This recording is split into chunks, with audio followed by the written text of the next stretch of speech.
Hello students, my self Prashant Shukla and welcome two colours of chemistry. काफ़ी time के बाद video बन पा रहा है। कुछ टेक्निकल इश्यूज़ की वजह से नहीं हो पा रहा था, लेकिन अब पेपर एग्ज़ाम बहुत पास है। 1 सितंबर से लेके 6 सितंबर के बीच में एग्ज़ाम आने वाला है, इसलिए मुझे लगा एक छोटा सा वीडियो आप तक पहुंचना चाहिए, एक छोटी सी इन्फॉर्मेशन भी आप तक पहुंचनी चाहिए। How to improve your rank. जैसा कि आपको इनिशियली देख के लग रहा होगा कि हम गेस कैसे करें, हम अपनी रैंक को इम्प्रूव कैसे करें। देखिए, मोस्ट ऑफ द स्टूडेंट्स में इस समय आपका परेशान होना बिल्कुल लाजमी है कि पेपर बहुत पास में है। ये आई थिंक लास्ट अगस्त चल रहा है, 24th। अब मतलब 23, 24, 25 ऑन एंड एवरेज देखा जाए, अब आपके पास हार्डली 8 से 10 दिन बचे हुए हैं। 8 से 10 दिन बचे हुए हैं केवल। और बहुत सारे बच्चे बहुत ज़्यादा परेशान हैं कि सर क्या करें, कुछ नहीं आता है। तो आज मैं कुछ ऐसी बेसिक बातें आपसे करूँगा, कुछ बेसिक बातें जिससे 101%, चाहे आप टॉपर हों, चाहे आप एवरेज हों, चाहे आप बिलो एवरेज हों, 101% आपकी रैंक थोड़ी सी बूस्ट हो जाएगी। अगर मेरे इन सारे पॉइंट्स को आपने फोकस किया तो 100% आप पेपर देने के बाद मुझे फ़ोन करेंगे और मेरी सारी बातों को अगर ध्यान रखेंगे तो अगर आपका एक्स परसेंटेज आ रहा होगा, एक्स परसेंटाइल आ रहा होगा, तो 100% एक्स प्लस हो जाएंगे आप। ठीक है ना। कुछ बातों को बहुत ध्यान से सुनिएगा। फॉर जेई मेंस स्टूडेंट्स, आपको सबसे पहले केवल टारगेट करना है जेई मेंस में। इस समय एडवांस बिल्कुल नहीं, केवल जेई मेंस। और मैं आपको बता दूं, 300 में 200 प्लस मार्क्स लाना बहुत आसान होता है। हद होती है आसान होने की, इससे आसान कुछ नहीं हो सकता। अगर 200 मार्क्स भी नहीं आए तो पढ़ाई करना बेकार है। बोर्ड का पेपर देना ही बेकार है। बोर्ड का पेपर दिया है और अगर आप बोर्ड में 75 प्लस लेके आ गए हैं तो 100% आप 200 प्लस ला सकते हो मार्क्स, 100%। कुछ बेसिक पॉइंट्स का यहाँ ध्यान रखना होगा। बहुत सारे बच्चे बहुत फ्रस्ट्रेट, मतलब बहुत परेशान हो जाते हैं कि ये भी नहीं आता, ये भी। बिल्कुल छोड़ दीजिए आप। केवल 25 क्वेश्चंस हैं, केवल 25 physics, 25 chemistry, 25 maths. 75 into 4, 300 marks का पेपर है। ठीक है ना। मैं आपको बताऊं, आप चाहे टॉपर हो, चाहे एवरेज बच्चे हो, चाहे बिलो एवरेज हो, आपको कुछ भी नहीं आता तो भी मैं आपको एक ऐसा तरीका बताऊंगा कि आप आसानी से उसमें कट ऑफ निकाल सकते हैं। और अगर आप टॉपर हैं तो आप कहेंगे टॉपर है तो फर्स्ट रैंक आ गई, तो ये पता थोड़ी होता है फर्स्ट रैंक वाले को भी मेरी फर्स्ट रैंक आने वाली है। तो टॉपर्स भी क्या कर सकते हैं, समझिएगा। सबसे पहले मैं आपको बता दूं कि फिजिक्स, केमिस्ट्री, मैथ, 3 पोर्शंस हैं आपके पास। और मोस्ट ऑफ द बच्चे क्या करते हैं, सबसे पहले वो अपना एक फेवरेट सब्जेक्ट चुन लेते हैं। और मैं ये नहीं कहता नहीं चुनना चाहिए, चुन भी लेना चाहिए, लेकिन मैं ड्रॉबैक भी बताता हूँ इसका। सबसे पहले अपना फेवरेट सब्जेक्ट चूज कर लेते हैं और उसमें लग जाते हैं। जैसे मान लिया फेवरेट सब्जेक्ट मेरा केमिस्ट्री है मेरा तो केमिस्ट्री रहेगा, मेरा फेवरेट सब्जेक्ट केमिस्ट्री है और मैंने केमिस्ट्री स्टार्ट किया, 25 क्वेश्चन है। अब ये बिल्कुल जरूरी नहीं है कि 25 में से 25 क्वेश्चन मुझे आते हो सकता है 3 से 4 क्वेश्चन ना आते हो, इट में भी ऐसा हो सकता है। तो होता क्या है, मुझे 20 क्वेश्चन आए और 20 क्वेश्चन के बाद 5 क्वेश्चन में मैंने पूरा दिमाग लगा दिया और सॉल्व नहीं हो रहे हैं। तो जब सॉल्व नहीं हो रहे होते हैं तो कहीं ना कहीं सबकॉन्शियस माइंड में वो क्वेश्चन घूमता रहता है। भले ही हम अगले क्वेश्चन में जंप कर जाते हैं, लेकिन कहीं ना कहीं पिछला क्वेश्चन हमारे दिमाग में रहता है, यार ये नहीं हुआ। और अगर मान लिया 21वां नहीं हुआ, 22वां नहीं हुआ, 23वां नहीं हुआ, तो कहीं ना कहीं आपके दिमाग में प्रेशर आ जाता है और उसके बाद फिर आप अटेम्प्ट करते हो फिजिक्स, माशाल्लाह और अच्छी। तो ऐसी सिचुएशन में अगर 2-4 क्वेश्चन नहीं आए तो आपके दिमाग में और प्रेशर बढ़ता है। तो प्रेशर बढ़ने से क्या होता है कि दिमाग की एफिशिएंसी कम हो जाती है।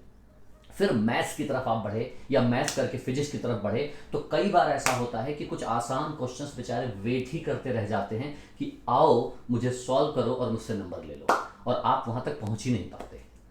तो मेरा पर्सनली मानना क्या है कि फिजिक्स, केमिस्ट्री, मैथ में तीनों सब्जेक्ट्स में अगर मैं जेई मेंस की बात करूं, इवन अगर मेडिकल की बात करूं, वहां 45 क्वेश्चंस आते हैं, तो ऑन एंड एवरेज जो 25 क्वेश्चंस हैं उसमें 10 क्वेश्चन ऐसे होते हैं जो बिल्कुल देखते ही हमको क्लियर हो जाता है कि ये आते हैं, वो चाहे फिजिक्स हो, चाहे केमिस्ट्री हो, चाहे मैथ्स हो।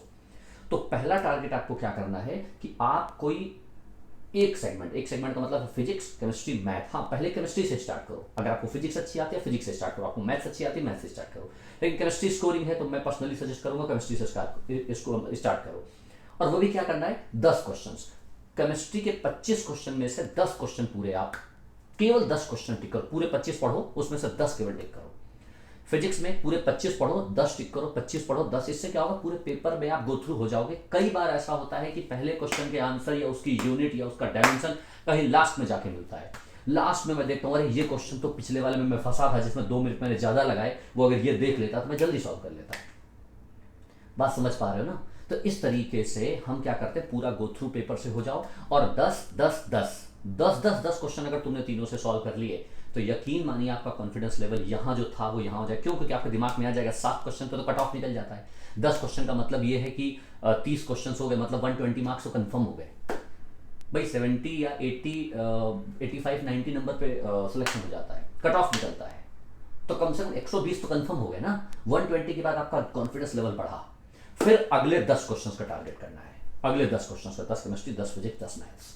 और उसके करने के बाद जो 5 क्वेश्चंस होते हैं वो थोड़े से टफ लेवल, टफ क्या मैं कहता हूं, एवरेज लेवल पे बनाए जाते हैं। बिलो एवरेज और एवरेज, एवरेज से ऊपर टफ जाता ही नहीं है।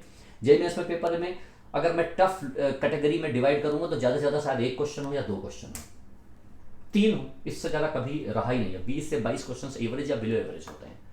पहले 10-10 सेगमेंट, फिर अगला 10-10 सेगमेंट और लास्ट में 5-5 सेगमेंट का क्वेश्चन सॉल्व करो। 100% इससे आप बहुत अच्छा स्कोर करोगे और पूरे पेपर में गो थ्रू हो जाओगे और बिल्कुल प्रेशर कम होगा। कम प्रेशर पे ज्यादा अच्छा वर्क हो सकता है। कंडीशन नंबर 1, बात समझ पा रहे हो? तो इस तरीके से आपको पहला ये हमारा कॉन्सेप्ट अप्लाई करना होगा, ठीक है ना? अच्छा, अब दूसरी बात करते हैं। सेकंड कंडीशन ये है कि हमें पता है कि हमारे पास 25 क्वेश्चन केमिस्ट्री के, 25 क्वेश्चन फिजिक्स के, 25 क्वेश्चन मैथ्स के। तो सबसे अच्छी बात ये है कि 20 क्वेश्चन ऑब्जेक्टिव हैं और 5 question subjective. Subjective in the sense integer type है, उसमें निगेटिव मार्किंग नहीं है। लेकिन आप सबसे पहले पेपर को अच्छे से पढ़ लीजिएगा कि कोई वेरिएशन तो नहीं किया गया, क्योंकि आजकल बहुत वेरिएशंस आ रहे हैं। क्या वेरिएशंस कर दें कुछ पता नहीं है, लेकिन अभी तक टारगेट यही है कि 20 क्वेश्चन और 5 क्वेश्चन, 20 क्वेश्चन +4 -1 के साथ हैं और जो 5 क्वेश्चन है 21 to 25 नो नेगेटिव मार्किंग। तो नो नेगेटिव मार्किंग तो अंधेरे में भी तीर चला सकते हैं आप, अंधेरे में तीर चला सकते हैं। लेकिन जो 20 क्वेश्चंस हैं, 20 क्वेश्चंस में ऑन एंड एवरेज ऐसा देखा गया है कि जो 25 क्वेश्चंस का पूरा सेगमेंट बनता है, पहले जमाने में ऐसा होता था कि A B C D में लोग B और C को ज़्यादा प्रेफर करते थे कि भाई कुछ नहीं आता है तो B और C लगा दो तो शायद ऑप्शन ज़्यादा। और आज भी किसी किसी साल ऐसा हो जाता है। कई ऐसे साल मैं आपको बताऊं कि जेईई मेंस में भी कई ऐसे साल थे पिछले कि उसमें B ऑप्शन या C ऑप्शन ज़्यादा सही है। मतलब पूरे अगर 30 क्वेश्चन है या पहले क्वेश्चन ज़्यादा थे तो 30 क्वेश्चन है, 30 क्वेश्चन में भाई 8-8 क्वेश्चन होने चाहिए, 7-7 क्वेश्चन, तो उसमें 10 क्वेश्चन सी के हैं। कई बार ऐसा हो गया है। लेकिन अभी क्या है, सब बड़े समझदार हैं, उनको ये पता है कि एक रिलेवेंट ABCD चारों को रिलेवेंट बना के 25% दे देते हैं। तो अगर मान लिया आप टॉपर स्टूडेंट हैं, पॉइंट 2 मिनट बहुत ढंग से सुनिएगा। अगर आप टॉपर स्टूडेंट हैं, आपको पता है 25 क्वेश्चन है, जैसे मान लिया कंडीशन आपको देता हूं, जरा समझना है इस बात को कि अगर मान लिया 25 क्वेश्चन है, ठीक है ना, सपोज कितने भी हो सकते हैं वो, अगर आप नीट में हैं तो 45 क्वेश्चन हैं, अगर आप किसी और टेस्ट को दे रहे हैं तो उसमें कोई और क्वेश्चन है, तो 25 में 4 नंबर का तो 100 मार्क्स। हालांकि वहां पर तो BC नंबर का है 5 नंबर, 5 मार्क्स, तो मतलब 5 क्वेश्चन तो नो नेगेटिव मार्किंग के हैं। तो मान लेते हैं कि जनरल एग्जाम्पल समझिए 100 मार्क्स, तो 100 मार्क्स में इसमें A, B, C और D ये चारों ऑप्शंस होंगे। भाई 25 क्वेश्चंस में कुछ A होंगे, कुछ B होंगे, कुछ C होंगे, कुछ D होंगे। सिंपल सी बात है, सारे होंगे। तो अगर मान लिया इस 25 क्वेश्चन में से आपने 20 क्वेश्चन सॉल्व कर दिए, और केमिस्ट्री में मैं अच्छे से जानता हूं, केमिस्ट्री क्या जेईई मेंस के लिए, फिजिक्स और मैथ्स के लिए भी 20 क्वेश्चंस, एक टॉपर बच्चा जो होता है ना, एवरेज या एवरेज से थोड़ा ऊपर वाला बच्चा जिसने अच्छे से तैयारी की, 20 क्वेश्चन कर लेगा। 20 क्वेश्चन कर लोगे, 20 क्वेश्चन का मतलब समझते हो, 20 क्वेश्चन का मतलब हो गया 80 मार्क्स आपके कंफर्म हो जाते हैं, बचे 20 मार्क्स। 20 मार्क्स पे अब आप गेस कर सकते हो।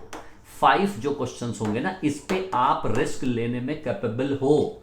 क्यों? रिस्क अगर आपने इसमें ले लिया, मान लिया इसमें रिस्क ले लिया, तो इसमें A, B, C, D 4 he options तो हैं और क्वेश्चंस 5 हैं। 5 में से अगर आपने रिस्क लिया, इसको आप नहीं छोड़ सकते, ध्यान रखना, इसको छोड़ना ही नहीं है। अगर आप 80 मार्क्स स्कोर कर चुके हो, आपको पता है 20 क्वेश्चन अगर आपके सही हो गए हैं, तो 20 नंबर पे आप रिस्क ले सकते हो। जानते हो क्यों? क्योंकि 20 में 5 क्वेश्चंस में 2 तो सही हो सकते हैं ना, इतना तो कॉमन सेंस है ही। और कैसे रिस्क लेना है? रिस्क भी ऐसा नहीं है कि जय श्री राम A, जय भोलेनाथ B, ऐसा नहीं करना है। लॉजिकली रिस्क लेना है। कैसा रिस्क लेना है कि हमें पता है 20 क्वेश्चन हमने सॉल्व कर लिया, अब उसमें गिनो A, B, C, D, कितने A हैं, कितने B हैं, कितने C हैं, कितने D हैं। आप बिल्कुल कैलकुलेट करिए। बिल्कुल एक बैलेंस पेपर बन के आ रहा है आजकल। मैं 2 से 3 साल देख रहा हूँ, 2-3 साल से पूरा बैलेंस पेपर है। आप देखो ए बी सी, मान लिया 20 क्वेश्चंस में ए बी अब तक ऑप्शंस ज्यादा लग पाए हैं, सी भी लगे हैं, डी बिल्कुल नहीं लगे हैं। तो प्रायोरिटी यही है कि इनमें से डी ऑप्शंस जो 5 क्वेश्चंस होंगे वो ज्यादा होंगे, क्योंकि पेपर को बैलेंस करना होता है। क्लियर हो रहा है मैं क्या कह रहा हूं? मैं ये कह रहा हूं कि अगर मान लिया ए सी और डी ऑप्शन इस 20 में ज्यादा है, ए ज्यादा है, सी ज्यादा है, डी ज्यादा, बी कम है, तो डेफिनेटली यहां बी ज्यादा, भले ही आप पांचों बी लगा दो, पांचों बी लगा दो, तो चांसेस क्या है, 5 में से अगर मान लिया एक भी सही हो जाता है आपका तो +4 और 4 गलत हो जाते हैं, तब भी 0 नंबर आपके 80 के 80 नंबर बने रहेंगे और 80 × 3 240 मार्क्स। और अगर कहीं धोखे से 2 सही हो गए तो 8 नंबर और 3 गलत हो गए तो कितने, 3, यानी कि +5 मार्क्स आ गए आपके, 85 आ गए। और अगर कहीं किस्मत अच्छी रही 3 सही हो गए तब तो आप समझ ही सकते हैं। तो कब रिस्क लेना है, जब आपको 20 क्वेश्चंस आते हो किसी भी पेपर में, अगर उसका 80% आता है तो 20% को रिस्क लिया जा सकता है, क्योंकि 20% अगर माइनस हो गया, पूरा माइनस हो गया, तो पूरा माइनस हुआ तो 5 माइनस होंगे तो यहां पर कितने, 75 बचेंगे। तो कम से कम आप नीचे थोड़ी, अब कहते क्या है बच्चे, भाई हमने क्या किया है, 25 है, 25 में से 10 आते हैं सर, 15 नहीं आते। अब 15 नहीं आते तो उन्होंने अपने बिल्कुल भगवान का नाम लिया, अपने प्यारे भगवान का, ए बी सी डी, आधे हमारे ए, 5 ए 5 बी 5 सी 5 डी। ऐसा बिल्कुल नहीं करना है, कभी भी किस्मत साथ नहीं देगी, ध्यान रखिएगा, आपको बिल्कुल ऐसा लॉजिक नहीं करना है। और मैं बता दूं एनसीईआरटी से ही पूछा जाता है, बाहर से नहीं पूछा जाता है।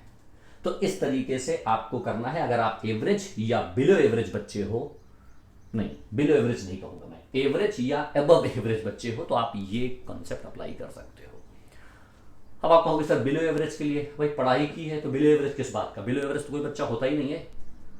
बिलो एवरेज का मतलब है 6th क्लास के बच्चे को पेपर दिया और फिर मैं उसको बताऊंगा देखो बेटा OMR शीट बगल में रख दो, अब सुनो ABCD कैसे तुक्का मारना है। तो तुम ऐसा तो है नहीं 6th और 7th क्लास के बच्चे हो, गो थ्रू तो हुए हो ना सारी चीजें, इसलिए आप आसानी से काम कर सकते हो। ठीक है ना, ये पोर्शन समझ में आया सभी को? अच्छा, नेक्स्ट पॉइंट, अगले पॉइंट की तरफ जरा हम चलते हैं, जरा समझिएगा अगले पॉइंट की तरफ। ये सारे पॉइंट्स आपकी रैंक को जरूर इंप्रूव करेंगे। अगर मान लिया क्वेश्चन है और उसमें कई बार ऑल ऑफ द अबव या नन ऑफ दिस ऑप्शंस मिल जाता है, मतलब पूरे 75 क्वेश्चन में मिलेगा ही मिलेगा, तो ऑल ऑफ द अबव सही होने के चांसेस 60 to 70% होते हैं। अगर आपके पास टाइम नहीं बचा है और आपको लगता है कि टाइम कम है और टिक मारना ही है, देखो मैं आपको बता दूं, पहली बात तो ये जितने भी कंडीशंस हैं ये तब लगानी है जब आपने पूरी अच्छे से तैयारी कर ली है। ये मत सोचना कि सर आपने बताया है बस अब पढ़ाई छोड़ो यही अप्लाई करेंगे, तभी अप्लाई होगा जब तक आपको कुछ आता होगा। ठीक है ना, तो पहले अच्छे से तैयार कर लो, क्योंकि अब 7-8 दिन बचे हैं, इन दिनों में आप कुछ कर भी नहीं सकते। आप पूछ रहे हो क्या करेंगे, अब क्या करोगे, जो करना है वो जेईई मेंस ही करेगा, पेपर देगा, चेक करेगा, मार्क्स देगा, अब आप कुछ नहीं कर सकते। आपके सामने शेर खड़ा हो जाए, मैं आपसे कहूं कि आप भाई क्या करोगे, तो आप क्या करोगे, जो करेगा शेर ही करेगा। ठीक है ना, तो इसलिए आपके पास कोई ऑप्शन नहीं है, कॉमन सेंस लगा के शेर के सामने कैसे पेश आना है, बस इस बात को मैं समझाने की कोशिश कर रहा हूं। ठीक है ना, तो ऑल ऑफ द अबव अगर कहीं लगा हो तो उसके चांसेस 60% है, टाइम कम है, ऑल ऑफ द अबव बिल्कुल टिक कर दीजिए, ऑल ऑफ द अबव होने के चांसेस 60 to 70% होते हैं, और नन ऑफ द अबव होने के चांसेस केवल 20 से 25% होते हैं, 20 से 25%। ठीक है ना, तो आप ये काम एक अच्छे से कर सकते हो। कहीं कहीं कभी कभी किसी का आंसर 0 दिया होता है, तो अगर 0 दिया है तो 0 के चांसेस भी 40 to 50% हो जाते हैं। 0 से मतलब 40%, हाँ कह सकते हो 30 to 40% अगर कहीं 0 आंसर दिया हुआ है तो हो सकता है। अच्छा, वन मोर थिंग, एक और इंपॉर्टेंट बात, अगर मान लिया कोई क्वेश्चन दिया हुआ है, कोई एक क्वेश्चन, इसका आंसर A, B, C और D, कई बार ऐसा होता है कि हमें इस क्वेश्चन को देख के 4 ऑप्शंस निकालने होते हैं। ठीक है ना, कई बार, लेकिन कई बार ऐसा होता है कि क्वेश्चन हमको समझ में नहीं आता, इन आंसर से हमको क्वेश्चन मैच कराना होता है, कई बार ऐसा हो जाता है। और खास तौर पे केमिस्ट्री में, ऑर्गेनिक केमिस्ट्री में मैकेनिज्म को लेके, इनको देख के पता करेंगे कि हम ये कैसे सॉल्व करें। कई बार ऐसा होता है कि भाई कई बार जेईई मेंस में तो पता ही चल जाता भाई A और B बिल्कुल नहीं हो सकते, बिल्कुल कंफर्म है, तो मतलब नेग्लेक्शन थ्योरी लगाइए आप। एक नेग्लेक्शन थ्योरी एक बहुत इंपॉर्टेंट थ्योरी है कि हमको ये पता है कि ये हो नहीं सकता, ये हो नहीं सकता, इसको होना नहीं चाहिए, तो आंसर ये है। तो ये जो टेक्निक होती है ना, ये टेक्निक थोड़ी डेवलप करो, वहां पर शाम दाम दंड भेद, तीनों नीतियों का यूज करके आंसर टिक करना है, पीएचडी नहीं करनी है। आपका टारगेट 250 होना चाहिए। अगर 250 है तो आपको एक बहुत अच्छा एनआईटी मिल जाएगा और आप आईआईटी के इक्विवेलेंट ही काम करोगे। मतलब यहां 250 ले आएंगे, फिर हम जेई एडवांस की बहुत अच्छी तैयारी कर पाएंगे।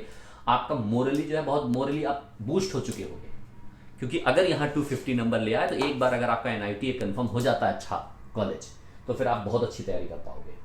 ठीक है ना, 80 नंबर 240 नंबर हो जाएंगे तो बहुत ज़्यादा वेरिएशन नहीं है। तो अगर इनमें से 4 में, मैं ये नहीं कहता 1 2 3 नेग्लेक्ट हो गए, अगर ये पता चल गया कि भाई ए नहीं हो सकता, चलो ए नहीं हो सकता, बी सी डी, इसमें तुक्का मारना आसान हो जाता है, क्योंकि हमारे पास +4 है और -1 है।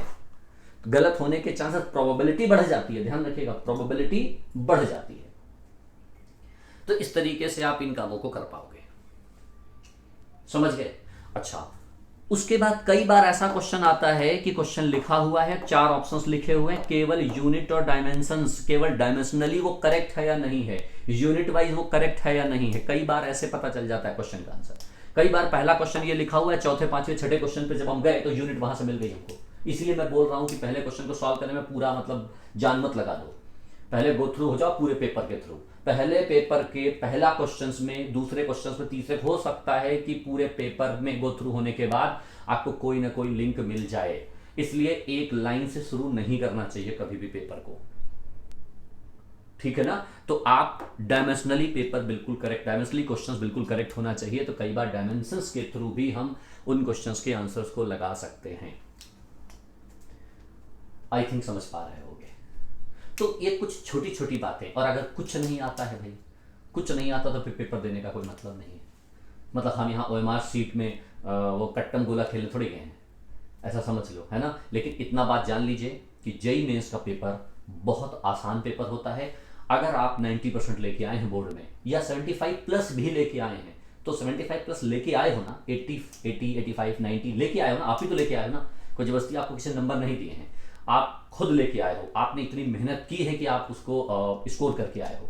बस उन्हीं सारी चीज़ों को अगर आप रिवीजन कर लेंगे, उन्हीं सारी चीज़ों को, एनसीईआरटी को और प्रीवियस जेई के पेपर्स को, जेई मेंस के पेपर्स को कर लेंगे, तो आप बिलीव मी कि आप आसानी से 200 क्वेश्चन का मतलब जो मार्क्स है वो स्कोर कर पाओगे। तो इन सारी छोटी छोटी बातों को ध्यान रखिए और इनको अप्लाई करिए, अच्छे से पढ़ाई कीजिए, और बहुत परेशान होने की जरूरत नहीं है, क्योंकि इस समय जितना आपको आता है सफिशिएंट आता है। थोड़ा रिलैक्स हो जाओ, लंबी सांस लो, रिलैक्स होके केवल और केवल फॉर्मूले और बस केवल चिंतन और मनन करो कि तुमने क्या पढ़ा है। बहुत ज्यादा बुक्स के पीछे मत भागो, N number of question solve करने से कोई फायदा नहीं है, ठीक है ना। होपफुली आप लोगों को सब समझ में भी आ गया होगा, और अब अपनी रैंक को और अच्छा इंप्रूव करने में आप खुद कैपेबल हो गए होंगे, ठीक है ना। बेस्ट ऑफ लक, पेपर होना ही है 1 सितंबर से 6 सितंबर के बीच में, जो भी आपकी डेट हो, आप अच्छे से पेपर दीजिए, अच्छे से सॉल्व करिए, और फिर हम जेई एडवांस की बात करेंगे, ठीक है ना। Thank you and best of luck.